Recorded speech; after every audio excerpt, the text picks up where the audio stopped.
Oke, Assalamualaikum warahmatullahi wabarakatuh. Selamat malam, Mbak dan Mas, ini asisten.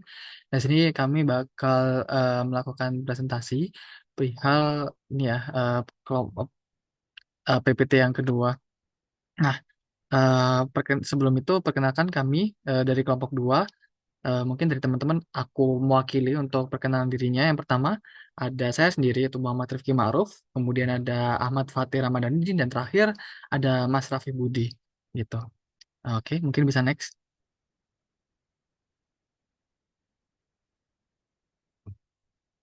Mungkin bisa next. Nah, oke. Jadi yang pertama itu kita bakal membicarakan tentang root. Nah, root itu dengan adanya root itu kita bisa dengan mudah menangani beberapa metode dari HTTP. Nah, root dalam Laravel atau framework Laravel itu juga udah ada dalam directory yang dimaksud ya. Misal kalau di sini frameworknya itu udah nge-create template-nya buat PHP-nya. Next. Nah, root apa sih? Root itu gampangannya adalah mekanisme yang di Laravel itu menghubungkan permintaan HTTP seperti get, post, put, delete, dan lain sebagainya. Dengan logika yang ingin dijalankan baik itu langsung dari dalam root atau dialihkan ke kontrol terlebih dahulu. Nah, root ini itu memungkinkan kita untuk menentukan URL mana yang akan diproses dan bagaimana Laravel harus meresponnya. Next. Nah, adapun selanjutnya itu kita bakal membicarakan terkait struktur dasar dalam rootnya. Nah, roots itu definisikan dalam file roots, misal nih defaultnya itu di web.php ya. Nah, untuk permintaan-permintaan ring web. Nah, kayak gitu. Terus bisa di next. Untuk mendefinisikan suatu root itu biasanya ada tiga bagian dasar ya. Yang pertama terkait sintaks root get, yang mana ini adalah metode HTTP yang akan digunakan. Kemudian slash home ini adalah yang mana URL yang akan menangani permintaan request tersebut. Kemudian berupa function. Nah, function di sini tuh atau apa ya, function closure ya, atau controller yang menentukan apa yang nantinya akan dijalankan ketika root itu dipanggil. Dan terakhir itu adalah return, yang mana pengembalian respon dari routernya. Next. Lalu kita bakal membahas terkait parameter-parameter routing. Yang mana ini tuh memungkinkan kita untuk menangkap bagian mana dari URL sebagai input yang dinamis yang bisa diproses di dalam root sehingga membuat URL itu lebih fleksibel lagi. Next. Pertama ada parameter yang lebih dari satu ya. Nah, seperti yang dicontoh dalam gambar, root ini tuh menerima dua parameter, yaitu kategori dan ID-nya. Jika URL produk elektronik 5 diakses, maka outputnya akan menjadi kategori elektronik produk dengan ID 5. Lalu yang kedua ada optional root. Nah, optional root parameter ini adalah parameter dalam URL yang tidak wajib disertakan ketika mengakses suatu root. Dalam konteks Laravel, optional root parameter dapat disertakan atau tidak, tergantung bagaimana kebutuhan dari pengguna. Selanjutnya ada parameter lebih dari satu. Nah, seperti contoh ya, jika kita memanggil ID adalah parameter wajib, yang berarti setiap kali root ini diakses, ID itu harus disertakan. Lalu, jika nama ini adalah suatu opsional, maka penggunaannya itu menggunakan tanda tanya. Sehingga jika parameter ini tidak diberikan, maka nilainya akan null secara default, seperti yang akan ditentukan dalam fungsi callback, di mana variabel nama itu sama dengan null. Kayak gitu. Terus ini selanjutnya itu mengakses dengan kedua parameter ya. Jika URL diakses itu ID nama, gitu kan. ID 123 namanya John, maka outputnya sesuai dengan yang diminta requestnya. Lalu jika namanya itu null, maka ya, responnya itu juga bisa seperti berikut, null namanya. Kayak gitu. Nah, selanjutnya bakal dijelaskan sama teman saya, Mas Raffi Budi.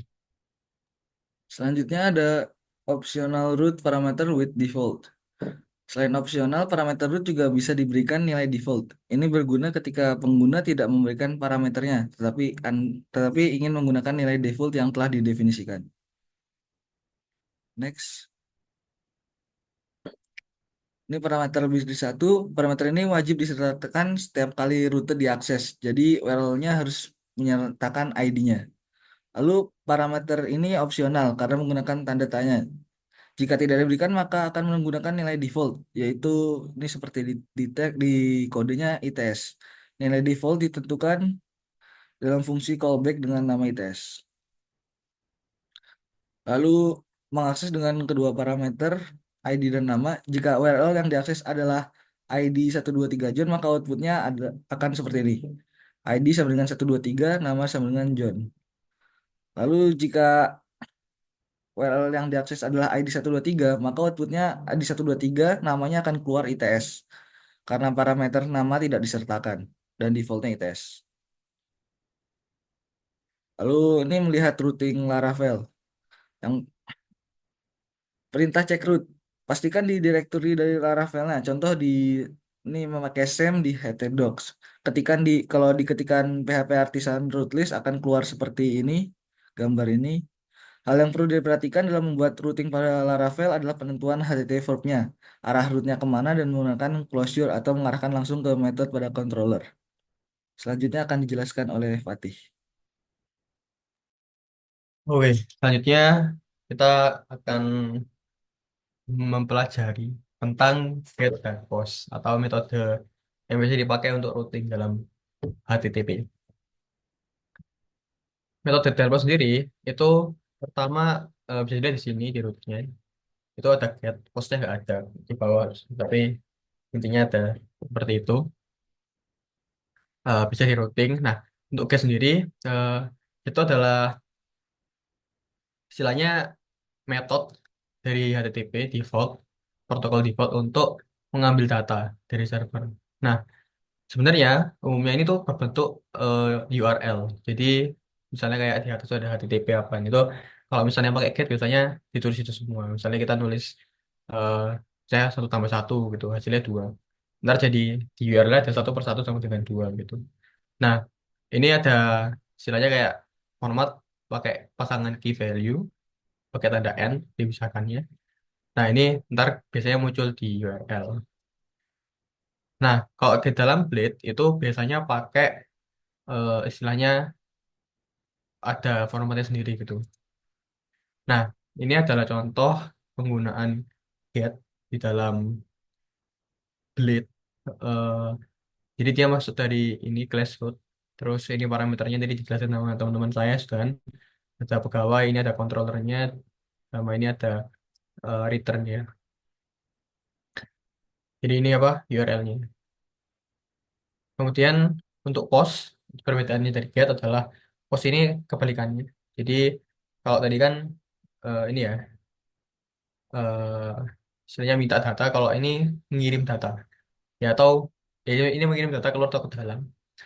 Biasanya pakai form, buat form biasanya. Jadi kayak input data gitu.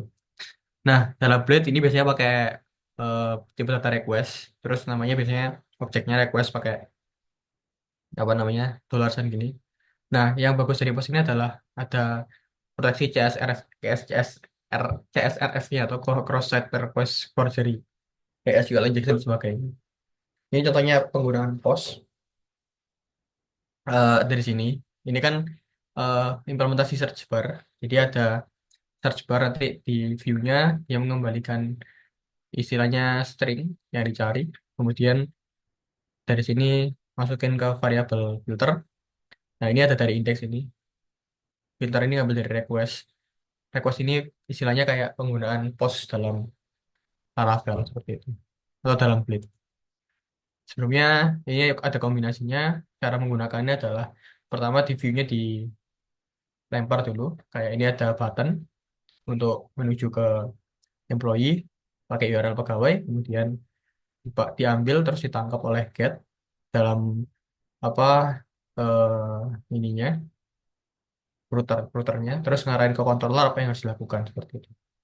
Nah, ini di dalam controllernya. Jadi setelah di view terus di root di controller di manage pakai get post. Misalnya kayak ini postnya di get sama di post ya. Terus di bawah-bawah itu ada buat kirim datanya. Jadi istilahnya dengan kombinasi step itu kita bisa mengimplementasikan get post dalam Laravel. Kelebihannya sendiri sama kurangannya adalah untuk get tuh get simple, cepat juga. Jadi bisa dilihat historinya dalam browser. karena dia juga tidak ada di URL juga, dapat di refresh dengan mudah, sama ya ini dapat disarankan aja karena kesimpulannya lah gitu dan ringan. Kekurangannya ya ini nggak aman. Terus kalau jumlahnya banyak tadi URL-nya jadi panjang banget. Nah ini juga cuma bisa terbatas teks, gambar, cuma teks aja, lainnya nggak bisa. Karena kan di URL tadi. Nah karena di URL, jadi kalau misalnya orang mau lihat tinggal ya baca gitu. Oh, udah di atas nanti kelihatan. Nah itu makanya ada post. Post ini kelebihannya menutupi gate karena aman, nggak bisa dilihat datanya lewat backend ya. Jadi nggak pernah apa nggak sampai hilang di URL. Datanya bisa besar dan bisa banyak variasi file atau extension. Kekurangannya ya nggak bisa disimpan, terus nggak bisa di bookmark juga. Nah, karena dianggap sensitif, kalau misalnya kita mau refresh, biasanya kan form itu bilang datamu akan hilang kan. Nah, ini kadang yang minta untuk input ulang gitu. Oke, sekian dari kami. Terima kasih. Assalamualaikum warahmatullahi wabarakatuh.